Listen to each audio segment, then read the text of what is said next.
युवा हो या वृद्ध हो, हर किसी को जीवन के परम लक्ष्य को स्मरण रखना चाहिए। युवा अवस्था में बल और शक्ति होती है। यही समय जब उस मालिक परमात्मा के कठिन से कठिन प्रयास किए जा सकते हैं। शरीर मुक्ति पद पर चलने का वाहन जो हमें मालिक की अत्यंत कृपा से प्राप्त हुआ है, यही मुक्ति द्वार है। हर मनुष्य, युवक हो या वृद्ध हो, उसका कर्तव्य है कि वह जन्म मरण के चक्र से मुक्त होने के लिए कार्यशील रहे। और यही हमें सीख ले लेनी चाहिए कि आत्मा जो यात्री है, परमात्मा से मिलन करना है, तो वो परमात्मा से मिलन कैसे होगा कि जब आत्मा परमात्मा के गुण गाएगी, सतगुरु के गुणगान करेगी और नित्य ही सेवा, ध्यान, भजन, बंदगी वो करेगी, तभी उसका उस मालिक परमात्मा से मिलन हो सकता है। आइए गुरु रविदास ध्यान योग साधना से जुट जाइएगा। और यदि आप चैनल पर नए हैं तो सब्सक्राइब और लाइक कमेंट करना न भूलें। आइए आपको एक ऐसी कथा से जोड़ते हैं कि जो आपको एक सत मार्ग दिखाएगी। एक समय पूर्व की बात है कि गुरु नानक साहिब जी के समय संगत का नियम था कि प्रातः काल गुरु साहिब की हुजूरी में भक्ति भाव में शब्द वाणी पढ़ती थी। जितनी भी सात संगत थी उस समय की सब शब्द वाणी समय के आधार पर ही पढ़ती थी। गुरु साहिब जी ने एक बार देखा कि संगत शब्द पढ़ रही होती है। एक छोटा सा लड़का रोज आकर चुपचाप पीछे खड़ा हो जाता है। एक दिन वह गुरु साहिब ने लड़के की ओर मुस्कुराकर देखा और कहा, बेटा तू रोज सवेरे उठकर यहाँ क्यों आ जाता है? क्या यह समय तुम्हारे सोने का नहीं है? क्या तुझे वाणी के पाठ से क्या मिलता है? तेरा ध्यान साथियों से मिलकर खेलने की ओर होना चाहिए था, परंतु तू यहाँ आ जाता है। साहिब जी की बात सुनकर लड़के की आंखें खुल गई। उसने बड़े आदर के साथ जवाब दिया कि एक बार मेरी माँ ने मुझे चूल्हे में लकड़ियाँ जलाने के लिए कहा। मैंने देखा कि आग पहले पतली पतली और छोटी छोटी लकड़ियों को लगती है, उसके उपरांत मोटी बड़ी लकड़ियों को बड़ी मुश्किल से और देर से आग लगती है।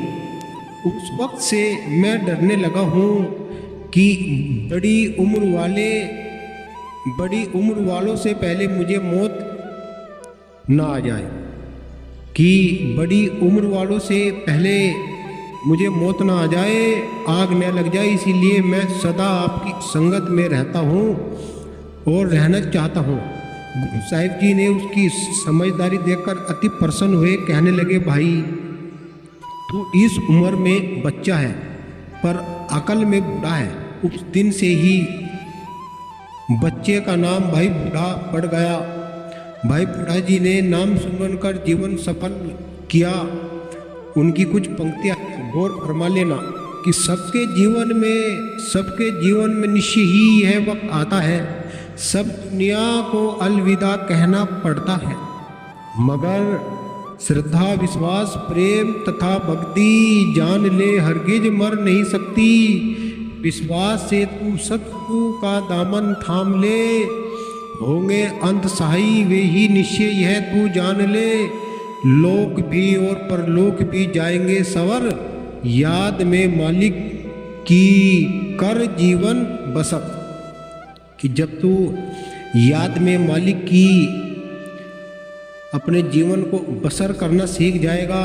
संसार की हर वस्तु नाशवान है, जो कि आपको इस बारे में भेद है कि जो भौतिक जगत है वो केवल तुम्हें यूज करने के लिए साधन मिला है, अन्यथा उसको गले लगाने के लिए नहीं है। कि संसार की हर वस्तु नाशवान है। जो भी इस संसार में आया है, युवा, वृद्धा, राजा, रंग, अमीर, गरीब, सबको जाना है। हर किसी को अपने अच्छे बुरे कर्मों के अनुसार फल मिलता है। मृत्यु को उनको भय है जो अपना समय संसारिक विषयों में व्यर्थ गंवा देते हैं, लेकिन जो अपना समय मालिक की भजन बंदगी तथा निष्काम सेवा में बिताते हैं उनके लिए मृत्यु निर्भय पद की प्राप्ति होती है। उनके लिए मृत्यु परम आनंद अमर धाम की ओर ले जाने वाला प्रवेश द्वार होता है।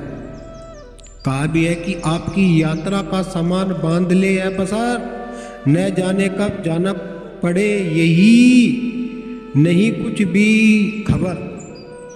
अपनी यात्रा का सामान बांध ले है पसार, न जाने कब जाना पड़े नहीं कुछ भी खबर। नहीं भरोसा कि अगला श्वास भी आएगा, धन दौलत साथ न कुछ भी जाएगा। कहा है कि मनुष्य जन्म एक यात्रा है, यह स्थायी रहने वाला स्थान नहीं है। यहाँ हमेशा नहीं रहेंगे। कुछ भी करने से पहले हमें अच्छी तरह यह सोच विचार लेना चाहिए कि जो हीरे के बदले कांच इकट्ठा कर रहे हैं उसे कदापि बुद्धिमानी नहीं कहा जा सकता। मनुष्य इस तन के द्वारा हमें अपना निजी कार्य करना और वह कार्य परमात्मा का साक्षात करना होता है। यहीं पे कबीर साहब कहते हैं कि मानुष जन्म बड़ी दुर्लभ है, होए न बारंबार, जेयू बन फल पाके, पुई गिरही बहुरी न लागी डार। अर्थात कबीर साहब फरमाते हैं कि जो कि मानुष जन्म बड़ी दुर्लभ है, ये बार बार नहीं मिलने वाला। कि जिस प्रकार एक डाल पर फल लगता है और वो नीचे गिर जाता है, फिर दोबारा वो डाल पर नहीं लग सकता, इसी प्रकार से मनुष्य जन्म की अमूल्य दात हमें किसी विशेष लक्ष्य के लिए मिली है। हमारा लक्ष्य निज ग्रह निज स्वरूप को जानना होता है और मालिक की भजन बंदगी से ही संभव हो सकता है। सब संसार एक जड़ता स्वप्न है, अदृश्य बादल है, फूटता हुआ एक पानी का बुलबुला है जिसका अस्तित्व क्षण भंगुर है। हमें यह कदापि नहीं भूलना चाहिए कि रिश्ते नाते सांसारिक धन पदार्थ यश कीर्ति सब नाशवान है, इसका कोई स्थायी अस्तित्व नहीं है, इनका विनाश निश्चित है। मृत्यु के पश्चात न तो यह शरीर साथ जाएगा और न ही जगत के पदार्थ। इसलिए संत महापुरुष समय के मूल्यांकन को महत्व देते हुए कहते हैं कि मनुष्य जन्म एक स्वप्न अवसर है, कि मनुष्य जीवन एक ऐसा तुझको अवसर मिला है कि इसका पूर्णतः लाभ उठा लो। विषय रस भोग परिवार खाना पीना तो हर योनि में प्राप्त किया जा सकता है, लेकिन वो मालिक की भजन बंदगी कैसे हासिल करोगे? भजन बंदगी तो केवल इसी ही मनुष्य योनि में कर सकता है बंदा। भजन बंदगी इन सभी जितनी तुम्हें योनि नजर आती है, केवल मनुष्य योनि ऐसी होती है जिसमें साधना मेडिटेशन सेवा भजन बंदगी सत्संग कर सकता है। मनुष्य जन्म का मकसद सही अर्थों से मालिक की भजन बंदगी ही है, यही हमारा निजी कार्य होना चाहिए। यहाँ एक कथन लिखा हुआ है, यह जन्म मिला है कुछ काम के लिए, अमूल्य निधि है आत्म कल्याण के लिए। एक अच्छी तुम्हारी आस, भाव पाल ले जाने वाली यही बेड़ी है खास। कि इस बेड़ी में यदि तुम बंध गए तो तुम्हारा जीवन सुख में अच्छा हो जाएगा। क्योंकि कहा भी कि मानुष चोला ही भक्ति रूपी धन इकट्ठा करने के लिए मिला है। केवल यही धन है जो हमारे साथ परलोक में भी संग जाएगा। इस धन को कदापि कोई विनिष्ट नहीं कर सकता, न कोई चुरा सकता है, न कोई जला सकता है, न ऐसे कोई बहा सकता है। यही अनमोल खजाना अनंत संग सहाय है। रिश्ते नाते धन पदार्थ मान इज्जत सभी क्षण छूट जाते हैं जब मृत्यु अपना फंदा डालती है। संत महापुरुष इसलिए ही कथन कहते हैं कि अगर तू कोई प्रयत्न या स्वार्थ करो तो लक्ष्य यही रखो कि सच्ची भक्ति का धन एकाग्र करना। अगर तुम संतों के वचन पर ध्यान नहीं दोगे तो निश्चय ही इस देह से प्राण निकलेंगे तो तुम्हारे पछताना होगा, इसके सिवा कुछ नहीं रह जाएगा। एक रोगी जिसके पास भक्ति का खजाना है वह उस गणान्य से 1000 गुना बेहतर होता है जिसके पास मालिक की प्रेम भक्ति नहीं है। चाहे उसके पास असंख्य पदार्थ, मान, इज्जत, शारीरिक बल इत्यादि हो, मालिक की भक्ति एक अनमोल धन है जो अमूल्य निधि है। हर जीव के अनंत हृदय में एक गुप्त आकांक्षा रहती है, आत्मा साक्षात। और मालिक आध्यात्मिक उन्नति की मंजिल तक ले जाते हैं। बाह्य जगत, भोग पदार्थ केवल मन व शरीर तक ही सीमित रहते हैं। इनसे आत्मा के अंतरंग ख्वाहिश पूर्ण नहीं हो सकती। आत्मा उस नित्य ही सतगुरु परमात्मा की खोज करनी चाहिए जिसकी प्राप्ति से ही ये पूर्णतया शांत और आनंदमय जीवन जी सकता है।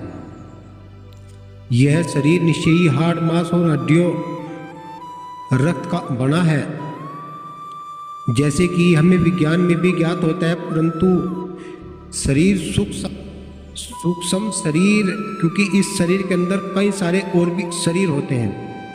5 तत्व से इस शरीर में प्राण वायु चलते हैं, वह इससे परे है। इस शरीर में उस सूक्ष्म तत्व को विज्ञान स्पष्ट नहीं कर सकता। प्रत्येक जीव को यह विचार करना चाहिए कि मैं कौन हूँ, मैं कहाँ से आया हूँ, मेरे जीवन का लक्ष्य क्या है। इन प्रश्नों का उत्तर इस मनुष्य जन्म को महत्व संत महात्माओं के संपर्क में आने से ही ज्ञात हो सकता है। मनुष्य जन्म का लक्ष्य आत्मा परमात्मा का मिलन होना है। इस जीवन में इस चरमोत्कर्ष तक पहुँचने का प्रयत्न करना ही संत समागम में वास करने से, सच्चे नाम की दीक्षा प्राप्त करने से, मालिक की भजन बंदगी करने से इस सर्वश्रेष्ठ पद को प्राप्त कर सकती है। भाव पार करने का केवल एक ही एकमात्र साधन है कि जब तक हम पूर्ण सतगुरु की शरण में नहीं आएंगे, जब तक कोई काम नहीं होगा। उसके उपदेश में आना होगा। जब तक हम यहीं पर इस संसार के झमेलों में पड़ रहेंगे तो आवागमन फिर लगे रहेगा। जड़ चेतन की गांठ में आएगा फिर जाएगा। आत्मज्ञान में कहाँ आया है? आत्मज्ञान में आना है तो सतगुरु को ही शीश झुकाना पड़ेगा। बिन सतगुरु के तेरा गुजारा नहीं हो सकता। यहाँ कहा भी है कि भीका बाका कोई नहीं, सबकी गठरी लाल, और गांठ खोल देखी नहीं, बीती भाई कंगाल। कि इस संसार के सभी के पास धन है, लेकिन उस धन को कोई समझना नहीं चाहता। कलयुग बता रहे हैं कि इसको कलयुग है। बता है कि कलयुग केवल नाम भया, सुमर सुमर ही नर उतरे अपारा। कि कलयुग तो केवल एक नाम का है कि कलयुग में ही सतयुग लाना पड़ेगा। जब हम कलयुग को छोड़ देंगे, जैसे मांस खाना, झूठ बोलना, चोरी करना, ये सब कलयुग के अंडर में आता है। सतयुग में आता है कि तुम ध्यान लगाओ, भजन करो, सत्संग सुनो, ये सब सतयुग में आता है। सतयुग पकड़ोगे तुम कलयुग में तो तुम फिर सतयुग में फिर वापस आओगे। अन्यथा तुम कलयुग को घर में से नहीं काटने गए तो फिर तुम्हारा जन्म बेकार हो जाएगा। अब आप ये समझ लीजिएगा कि इस संसार में एक कृपा सिंधु सतगुरु ही इस सतनाम जहाज के कुशल मल्लाह है। जब सूरत सतनाम में स्थित हो जाती है तो निश्चय ही आत्मा भाव पार हो जाती है, आत्मा परमात्मा में विलय हो जाती है। सतगुरु ही केवल ऐसे पूर्ण महापुरुष होते हैं जो अपने पद में मिलाकर इसे मुक्त कर देते हैं, इसका मार्गदर्शन कर देते हैं, जीवात्मा भव पार पहुंचा देते हैं। क्योंकि केवल वे ही इस अथाह भव सागर के वायु प्रभाव, चट्टानों तथा पड़ाव इत्यादि से परिचित है। वे इस प्रबल सशक्त जहाज के खेवनहार हैं, जिसके द्वारा जीव को भव पार ले जाने में पूर्ण सक्षम है। सतगुरु की शरण में ही सच्चा आध्यात्मिक ज्ञान प्राप्त हो सकता है। अन्यथा विद्याओं और ज्ञान के साथ साथ आध्यात्मिक ज्ञान होना अति आवश्यक है, क्योंकि यह विद्या सर्वोत्तम है। क्योंकि कितनी अद्भुत बात है कि आश्चर्य की बात है कि दिन रात उस वस्तु के लिए हम भागते हैं कि जो हमारे काम नहीं आने वाली। इस संसार में पैसा भी आपको यही मिला है, भाई बंद रिश्ते नाते जगत के झमेले आपको यही मिले हैं, लेकिन जब यहाँ से जाओगे तो सब कुछ छोड़ना पड़ेगा। इसलिए उनके साथ भी आप मिलाप रखो, लेकिन परमात्मा को मत बोलो। परमात्मा अंत समय में तुम्हारे संग सहाय होंगे, तुम्हारी बिना उसके तुम इस संसार से विदा अगर आपने ले ली तो फिर आप कलयुग के घेरे में आ जाओगे। तो इसी प्रकार से मनुष्य जिसके पीछे दौड़ रहा है वह छाया मात है। माता पिता, रिश्ते नाते, मित्र संबंधित, धन पदार्थ और इन सब की जितनी भी आप देखते हैं ये सब चलायमान भौतिक जगत के सुख है। जितनी भी तुम्हारी सांसें हैं वो सब मालिक में लगा दो, अंतिम सांस के साथ इसका भी अनंत हो जाता है। इन नाशवान पदार्थों की ओर मनुष्य समस्त प्रयास और पुरुषार्थ करता है, लेकिन वह व्यर्थ बेकार हो रहा है, क्योंकि साथ कुछ जाने वाला नहीं है। तो आइए सभी एक प्रण करते हैं कि गुरु रविदास महाराज के चरणों में नित्य ही ध्यान लगाएंगे, क्योंकि हम उस आनंद और शांति के भंडार परमात्मा को भुला चुके हैं और न ही हम उसकी खोज करते हैं, अपितु शांति और आनंद इस जगत के पदार्थों में खोजते हैं, जिसे वह ही नहीं संसार के आकर्षण और सुख केवल क्षणिक है। विषय भोग की उत्तेजना अल्पकालिक है। जब तक परमात्मा का साक्षात नहीं होता, जब तक अनंत नित्य ही विलक्षण आनंद और शांति प्राप्त नहीं हो सकती। किसी सांसारिक वस्तु की प्राप्ति कुछ पलों के लिए सुखदायी हो सकती है, किंतु हमेशा के लिए वो सुखदायी नहीं हो सकती। वो पहुंचाने का ही एकमात्र साधन है।